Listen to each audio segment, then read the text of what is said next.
కానీ అందరూ మామూలుగా స్థిరమైన ఉద్యోగం కోరుకుంటారు. స్థిరమైన ఉద్యోగం ఉన్నప్పుడు అవన్నీ వదులుకుని ఏదో ఒక కళనో లేకపోతే మిత్రులు ప్రోత్సహించారని చెప్పి వెళ్ళిపోవడం అది చాలా సాహసం అవసరం.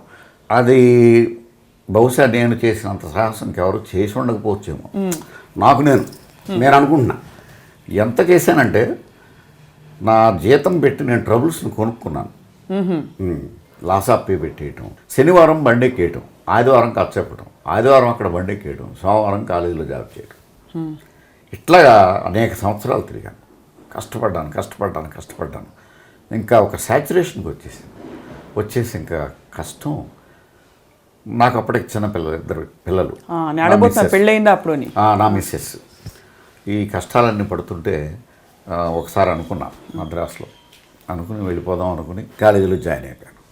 జాయిన్ అయిన రాత్రి నా మిస్సెస్ అడిగింది, సెలవు క్యాన్సిల్ చేసుకున్నారని. అవునన్నా.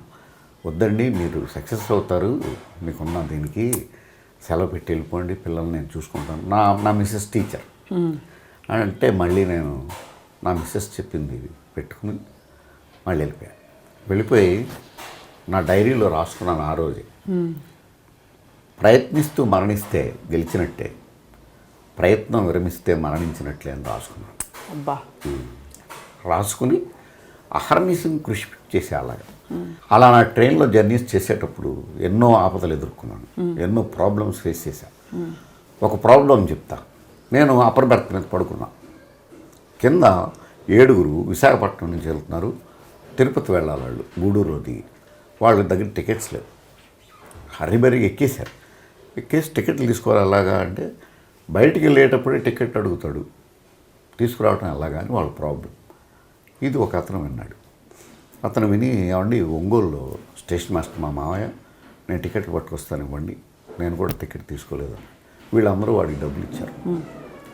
మరి ఏంటంటే పైన మా తమ్ముడు పడుకున్నాడని జాగ్రత్తగా చూడండి, వాడి దగ్గర సూట్ కేసు ఉంది అని నన్ను చూపెట్టి దిగిపోయాడు. వెళ్ళిపోయాడు. ఎక్కలా ఒంగోలులో. వీళ్ళు డబ్బులు ఇచ్చేశారు. వీళ్ళు నన్ను లేపారు. మీ తమ్ముడు మీ అన్నయ్య టికెట్లు తెస్తానని రాలేదు, తర్వాత ఎక్కుతాడా. మా అన్నయ్య ఎవరన్నా, ఒంగోలు స్టేషన్ మాస్టరు మీ పెద్దన్నయ్య అంటే కదా. కాదండి, ఇది ఎవరో మీ తమ్ముడు అని చెప్పి వెళ్ళాడు. నేను తమ్ముడు కాదండి, అతను మా అన్నయ్య కాదు, నాకు తెలియదు ఎవరో. వేసేవాళ్ళు అదవేషాలు లేకని పెట్టి తీసుకుని వాళ్ళ దగ్గర పెట్టుకున్నాడు. నేను అప్పుడు కథలు రాస్తున్నా, ఎర్లీ స్టేజ్. సరే, అప్పటికే డిటెక్టివ్లు ఇవన్నీ మహాసముద్రంలో చదివేసి ఉన్నాను నేను. ఇలాంటివి వ్యవహారాలు, వీళ్ళకి ఏం చేయాలి ఇవన్నీ తెలుసు నాకు. సరే, గూడూరు స్టేషన్ వచ్చేదాకా నేను అలాగే కూర్చున్నాను. ఒకడేదో మ్యాన్ హ్యాండిల్ చేయడానికి ట్రై చేశాడు. చెప్పని చంపేస్తాను, నువ్వు కొట్టగలవు, నాకు అంత బలం లేదు, పేక్ కోసేస్తాను.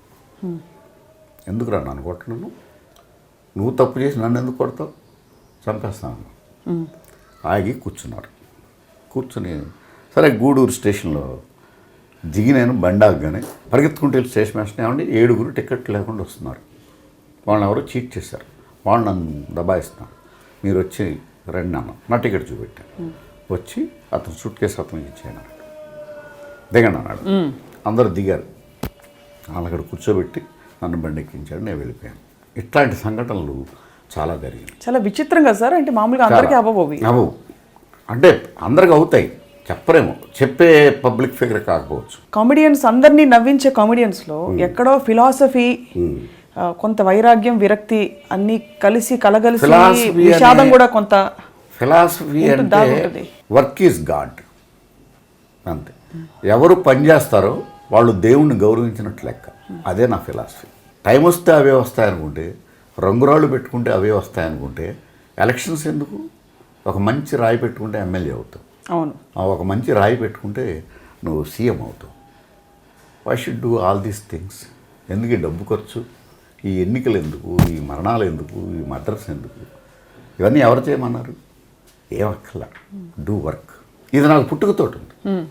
దీనికి అనుబంధంగా నాకు ఒక గొప్ప నవల దొరికింది. నేను రచయితగా ఉండేటప్పుడు ఇంగ్లీష్ నవలు చదివేవాడిని, కథలు దాంట్లోంచి అడాప్ట్ చేసుకోవటం కోసం, ఇన్స్పైర్ అవ్వటం కోసం. గొప్ప నవల ఏంటంటే ఐన్ రాండ్ అనే రచయిత్రి రచించినటువంటి ఫౌంటైన్ హెడ్. దాంట్లో రోర్క్ అని హీరో ఉంటాడు, ఆర్కిటెక్ట్ అతను అమెరికాలో. అతని క్యారెక్టర్ నాకు ఇన్స్పిరేషన్. అది చదివి ఇలా ఉండాలి నేను అని అనుకున్నాను అనమాట. అదేంటంటే ఒక సెంటెన్స్లో చెప్తా అతని క్యారెక్టర్ ఏంటో. అతను కాలేజీ నుంచి ఎక్స్పెల్ చేస్తారు, డిబార్ చేస్తారు.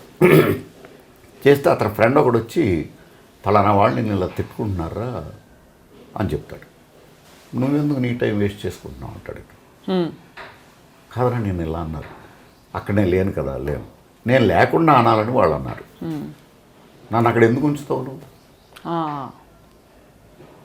అది నాకు తెలియదు, వినలేదు. వాళ్ళ మీద నా భావం అంత ముందెలా ఉందో అలాగే ఉంటుంది. ఇప్పుడు నువ్వు ఇలా చెప్పడం వల్ల వాడు నా దగ్గర అనకపోయినా సరే, నా దగ్గర అనేది అయిన వాడికి లేకపోయినా సరే వాడిని విరోధిగా చూడాలి నేను. Extra disturbance. నువ్వు don't waste your time. So ఇవన్నీ అక్షరాలు పాటిస్తారా మీరు? నేను పాటిస్తారు. నేను అక్షరాలు మనసా వాచా కర్మణ పాటిస్తాను.